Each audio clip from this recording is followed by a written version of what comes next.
Hey folks, this is BestInSlot, and in this video we're going to go through the new Day 1 patch for Jurassic World Evolution 2. This will hopefully fix some of the bug issues we've been having with the game, and there's a few other interesting little things in there as well.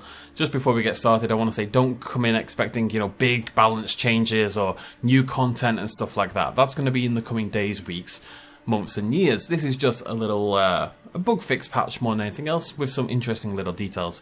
But I figured, given I've played so much of the game already, I can maybe give you a little bit more context as to what is in this patch that should be already applied to all of your games if you already own the game. It's a game too many times already. Right, let's get started. So, Day 1 patch, audio. Audio mix adjustments. See, even that doesn't seem informative. And they're not, by the way. Frontier, I don't know if you're watching this, but please, can we have more information on these patch notes? Like, what a lot of people will do, they'll give you the headline there, and then they'll give you information here, like what has been adjusted. This is going to be a problem, you'll see in a second. I guess though, audio mix adjustments is probably turning up the voice volume in the game. Often characters get drowned out in several different scenes, particularly if vehicles are involved. Animation, various animation adjustments and fixes to clipping and misalignment issues. There's some big problems with the tails in the game going a little bit crazy, so hopefully we can see some of that fixed. And clipping is always a thing that'll be fixed more and more over time. Buildings, various graphical and clipping issues fixed. Haven't seen any of those personally, so can't comment any further on that, but there you go. Cameras, fixes to various unintended game camera behaviours. This one I can speak to a little bit. I had a very peculiar camera bug that kept happening in challenge mode, wherein I released a dinosaur and the camera would then swoop back from the hatchery into the heavens, basically, really slowly, and I couldn't cancel the game, I couldn't open the menu, I couldn't do anything at all. I had to force cancel the game via Taskmaster. Why do I call it Taskmaster? Via the control panel thingamajiggy. So maybe that's what's been fixed via that. Minor adjustments to various intro cinematics, that's an interesting one, but again, the audio in those is a little bit iffy, so I could see that being the change. Crashes, stability and performance. Loads of people are having crash issues right now. The game is being slammed a little bit. I've no doubt they'll get it all fixed, but a lot of people are crashing. A lot of people are having problems with their GPU in particular, so hopefully we'll see those changed, and this could be the start of that already. Dinosaur and flying/marine reptiles, further body and pattern colour balance pass. So again, this is the kind of thing I want more information on. We don't know what that means. I mean, we know what it means, but we don't know the specifics. What has changed? We want this information, we really do. I'm assuming this is brightening up or darkening, or it's doing something to the colours of these dinosaurs and flying/marine reptiles. We just don't know what, which makes this video rubbish. In the second page, we have dinosaur needs/behaviours. Slight balance tweaks on dinosaur needs. Maybe some things needed a little bit too much forest and stuff like that. I could have seen that being brought down. Again, I'd love more information. Adjustments on dinosaur movement and navigation. I'm not sure this would count, but we still have problems with dinosaurs sidestepping and backtracking and stuff like that, so maybe they're still working on that. Adjustments to dinosaur attacks on ranger teams. This is the kind of thing I'm here for, because I know that dinosaurs attack ranger teams all the bloody time, like really aggressively, which is fine, but when it happens constantly, it loses a little bit of its luster, right? So what I'm assuming is that that's been nerfed and that'll attack a little bit less. Balance tweaks on dinosaur social requirements, so dinosaurs need less friends in order to be happy, or indeed more friends, but I can't see most of these patches making the game easier, because it's not a necessarily easy game already. Adjustments on live prey feeder dispensing times, that might be lowered. You get a lot of goats, I've got to say. Adjustments to herd leadership decision making. Again, I don't know what to tell you. I'm just here to give the information, and if I can ever add context, I will try. Dinosaur infamy. Adjustments across dinosaur infamy levels, i.e. do dinosaurs gain more or less infamy as they kill things and grow through their infamy ranks. Are there ranks? There should be. You should be be able to have like a kernel dinosaur or something. Game modes. Tweaks to economy and objectives.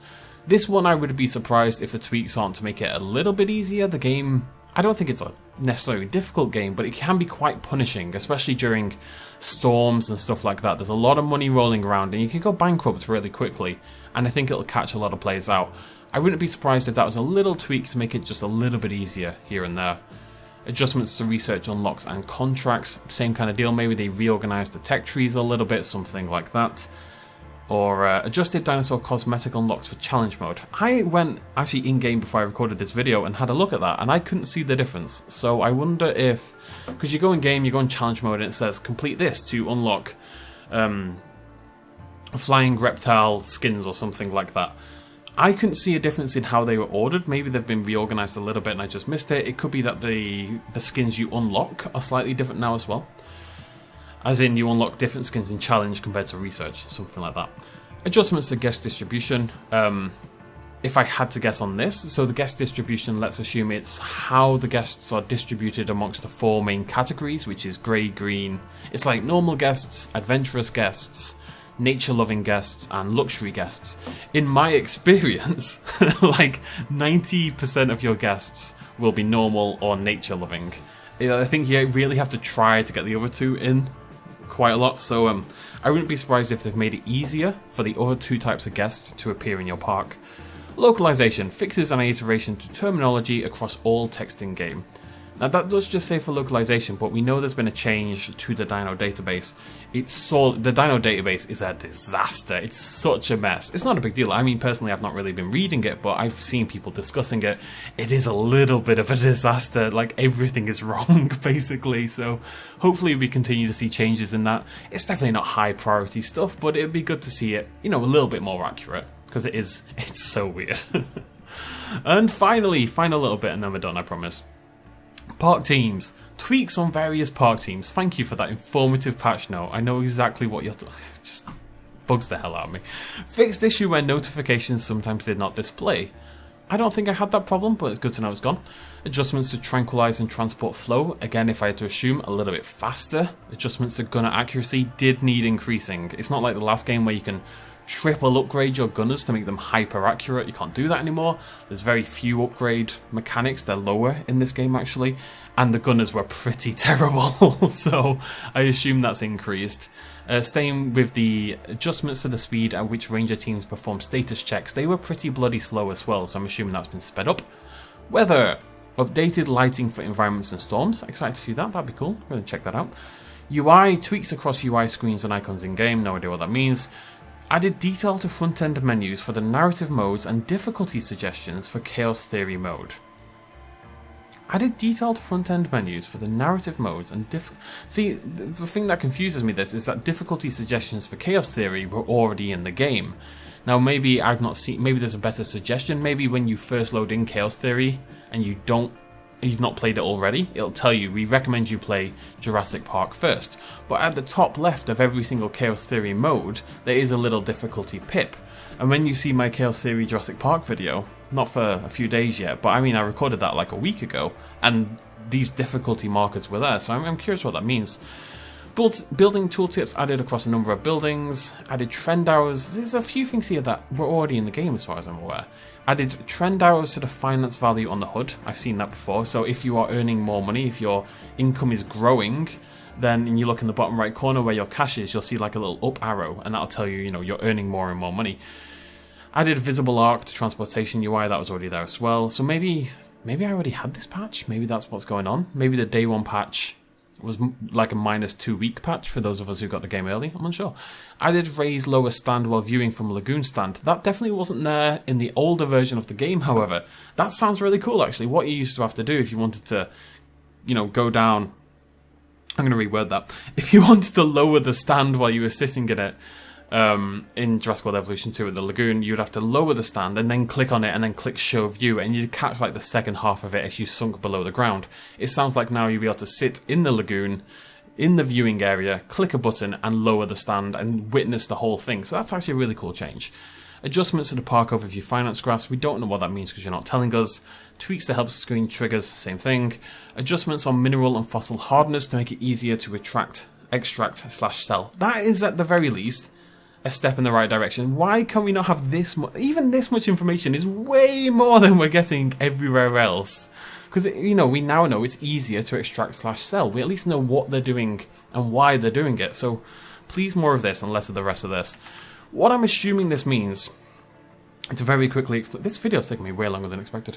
To very quickly explain the system, let's say you've got 5 slots. You actually have 10, but I don't want to draw 10 circles. And you've got a fossil that's worth 4 slots and you want to extract that fossil. So you plonk it in and it fills up those 4 slots. That looks very weird. And then you've got a fossil to sell, so you can stick that in the 5th slot. You then click extract and you extract all of your fossils simultaneously. You can only do one at a time, but you can extract lots of fossils at once. It's a very good system. Some of the fossils, however, like the ambers in particular, are like 6 at a time. They take up a huge number of slots. And since you only have 10, a single piece of amber can fill up over half of your slots. So what I'm assuming they did, or have done now, is maybe reduce the maximum hardness difficulty of extracting certain items to make it a little bit easier and to be able to fit them all in. That would be my guess. I'm going to give the logo a hat. Oh no, it's on my wrong... Wait, I can still do this. There you go, folks. A smiley face. A glowing smiley face. Right, that is the day 1 patch. I'm hoping in future patches, A, we'll get more information, but B, after playing the game a lot more, we'll find it easier to provide context. I've done the best I can based on my own gameplay. It should be easier going forward. Obviously, people want changes to pack hunting, and we want Jurassic Park 3 Pteranodons and all this kind of jazz. But that was never really going to happen in this patch as far as I'm concerned. It was always likely to be balance tweaks. And more importantly, not balance tweaks, bug fixes and stuff like that. The most important thing is that everyone can play the game. It is a problem at the moment, so I think they'll get that fixed in no time at all. Please don't panic if you can, although I understand people are frustrated. They should be. They paid for a product at the end of the day. That's top priority, you know, make sure the game works, and then you can make the game better. So that's what they'll focus on in the next few weeks, if I had to guess. But I will keep an eye out for the first big patch that changes something. I will we'll do like a whole patch series here on the channel. I'll keep you abreast of every single change to the game. Even if it's not much of anything, you know, it's news. News is cool. That's the philosophy going forward. Thanks for joining me. Cheers much love as always. Bye-bye.